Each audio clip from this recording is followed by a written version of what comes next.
노효두 미스터리 스릴러 면식범 일부 범죄 심리학자 1. 신음을 토해내며 간신히 눈을 떴다. 시야를 가로막던 뿌연 장막이 사라지더니 회색 벽면이 차츰 눈에 들어왔다. 힘겹게 상체를 일으켰다. 몸을 지탱해주던 간이 침대가 시끄럽게 삐걱거렸다. 도경수는 눅눅한 녹색 모포부터 걷어냈다. 땀을 얼마나 흘린 건지 위아래로 걸친 하얀 환자복이 몸에 달라붙어 있었다. 눈을 벅벅 비비고 나서 주위를 둘러봤다. 벽에 붙어있는 TV가 먼저 보인다. 높지 않은 천장에 LED 등과 넓적한 온풍기가 설치되어 있다. 창문은 없다. 얼굴에 닿는 미지근한 바람은 천장에서 불어오고 있었다. 사방이 회색 벽으로 둘러싸인 좁은 공간이었다. 매캐하고 습한 냄새가 코를 찔렀다. 두드리는 듯한 기분 나쁜 두통이 머릿속을 헤집고 다녔다. 엄지손가락으로 양쪽 관자놀이를 눌렀다. 어디를 어떻게 누르면 두통이 잦아드는지 손가락이 알고 있었다.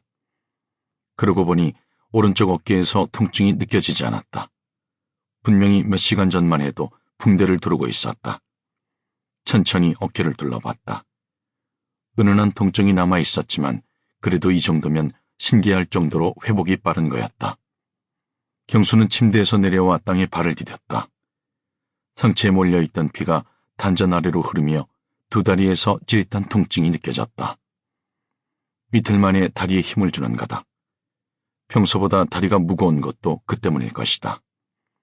첫 발을 떼는데 묵직한 이물감이 느껴졌다. 환자복 하의를 걷어 올려보니 발목을 감싸고 있는 은색 물체가 보였다.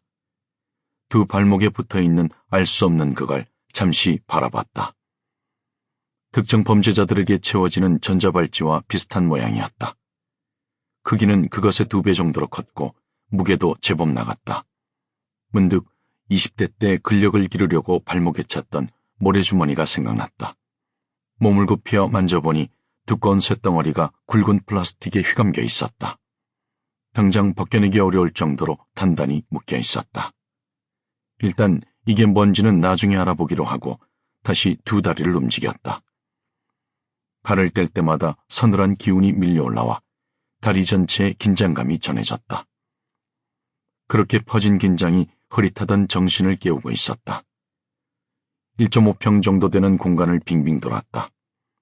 커다란 철문과 천장 모서리에 붙어있는 CCTV 카메라, 한쪽 구석에 낮은 벽으로 가려진 싸구려 변기가 눈에 들어왔다.